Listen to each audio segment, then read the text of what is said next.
Bonjour, aujourd'hui on va voir les 3 choses importantes que vous devez connaître avant d'aller en France ou dans un pays francophone. Ces 3 choses sont en fait des différences entre le français standard, le français correct, celui que vous avez appris, qu'on peut apprendre facilement dans un livre, et la réalité, un peu ce qu'on va plutôt dire à l'oral. Alors attention, c'est quelque chose vraiment de l'oral, d'accord ? La chose classique, standard, est toujours la chose la plus correcte, mais à l'oral, on ne parle pas toujours de façon très correcte.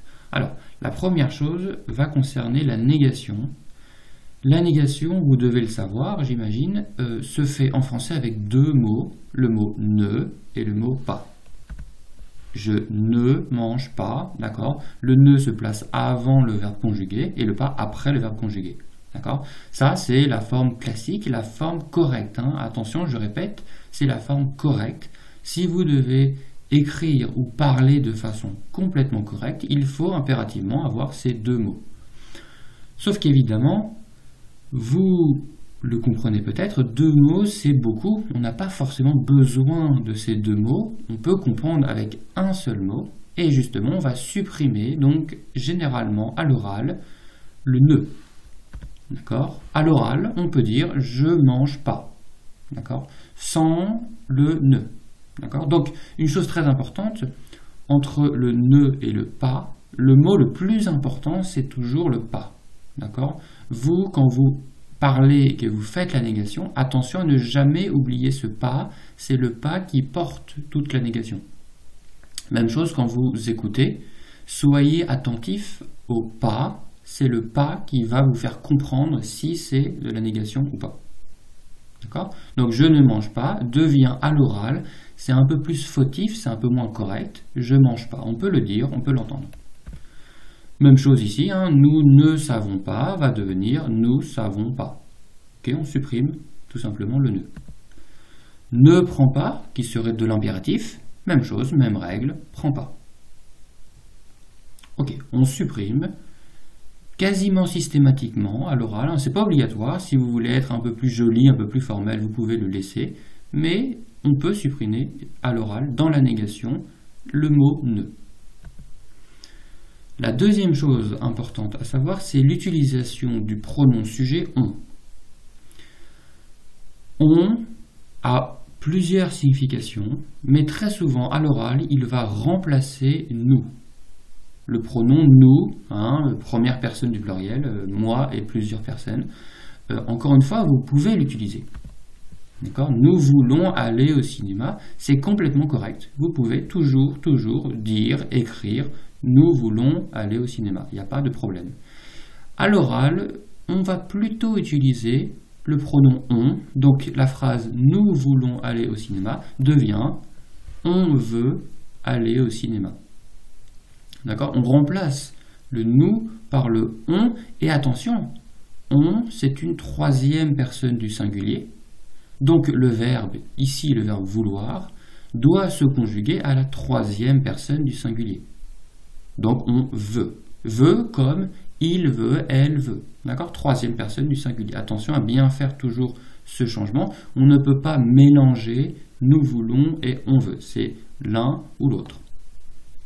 D'accord ? Vraiment, à l'oral, vous pouvez toujours remplacer ce nous par on.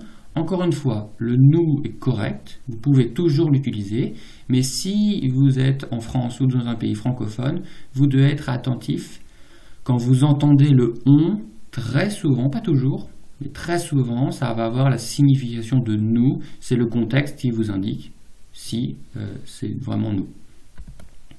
Même chose au passé, nous sommes allés au cinéma, va devenir on est allé au cinéma. Somme, c'est la première personne du pluriel, c'est pour nous. Ici maintenant on est avec on, donc 3e personne du singulier. Et aller, vous remarquez, ça ce sont les règles d'accord du participe passé, aller avec un S, parce que ici le on a le sens de pluriel. Donc on va accorder en fonction de la réalité, c'est on, 2 personnes, moi et une autre, donc pluriel masculin avec un S. Nous nous levons à 7 heures, et ici on va commencer à comprendre un peu mieux pourquoi. Pourquoi on utilise plus facilement on? C'est que souvent, ça va être plus facile de prononcer. Nous nous levons, ici il y a 2 fois le mot nous. Pourquoi? Le premier est un sujet, le premier est le réflexif. C'est le verbe se lever, hein, une action qu'on fait à soi-même. Donc réflexif. Nous nous levons, et ici on a 2 fois le mot nous à la suite. C'est pas forcément facile à prononcer. Et quand on le met avec on, ça devient plus facile. On se lève. Le réflexif de la 3e personne du singulier, ça n'est pas nous, c'est se. Hein, comme il se lève, elle se lève. Donc on se lève. Avec le sens ici de nous nous levons, mais un peu plus facile à prononcer. Et maintenant on peut aller plus loin et utiliser ce qu'on a déjà dit sur la négation, à savoir qu'une phrase comme nous ne nous levons pas à 7 heures, qui est aussi assez compliqué, un nous ne nous, 3 mots avec une syllabe qui commence par un N, c'est pas forcément très facile. Et on peut simplifier donc en utilisant on et en supprimant le ne de la négation. La phrase devient on ne se lève pas à 7 heures, qui est plus courte et plus facile à prononcer. Donc c'est un peu une raison finalement de pourquoi on utilise on plus facilement. Et enfin, la 3e chose à savoir, c'est ce que j'ai appelé la lettre E, manger. Donc manger dans le sens qu'on ne va pas prononcer. C'est une règle qui fonctionne assez bien quand vous avez un mot ou même une phrase qui contient la lettre E qui se prononce E. D'accord ? C'est vraiment le son E qu'il faut repérer. Ce E, très souvent, ne va pas être prononcé. Alors attention, c'est quelque chose qui fonctionne bien partout en France, sauf dans le sud de la France. Dans le sud de la France, les gens ont tendance à prononcer bien toutes les syllabes. D'accord ? Mais dans le reste de la France, et Paris y compris par exemple, un mot, on a beaucoup par exemple d'adverbes, réellement, vous voyez le E qui est en rouge, ici se prononce E, c'est sa prononciation classique, réellement, et bien souvent à l'oral on peut prononcer réellement. D'accord ? On ne prononce pas le E. On a la même chose avec des noms, médecin va très souvent se prononcer médecin, quasiment systématiquement en réalité pour ce mot. Médecin, voilà, on a supprimé le E. On a la même chose aussi avec des phrases, en réalité. Il faut que je parte peut se prononcer il faut que je parte, ou même il faut que je parte. On peut supprimer vraiment ces E, parce que ce sont des E avec le son E. Ils peuvent être assez facilement à l'oral supprimés. L'exemple le plus connu peut-être c'est je ne sais pas. Alors ici c'est la négation, donc on va comme avant supprimer le ne.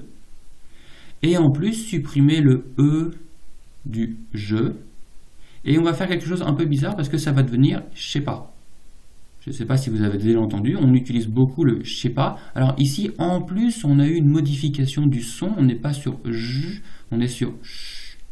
Pourquoi? Tout simplement parce que si on conserve j, j'ai pas, c'est le verbe avoir. On entend le verbe avoir. Donc ici, on est obligé, en plus de modifier le son, parce qu'on a enlevé trop d'éléments pour pouvoir bien reconnaître le verbe. Donc c'est le je sais pas qui en fait va devenir je sais pas. D'accord? Mais dans l'idée, c'est un peu un je sais pas. Voilà, ces 3 choses très importantes, les plus importantes. Après, vous avez des questions de vocabulaire, d'argot qui peuvent être utilisés, le verlan par exemple, mais de manière un peu plus grammaticale, disons. Voilà 3 choses qu'il faut vraiment que vous sachiez avant de partir en France. Ça va beaucoup vous aider, notamment à comprendre. Hein. C'est des choses vraiment plutôt à comprendre.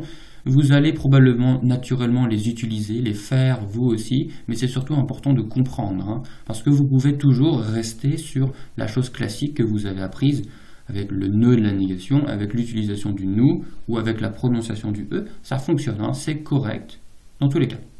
Voilà, j'espère que ça vous a aidé et à la prochaine fois.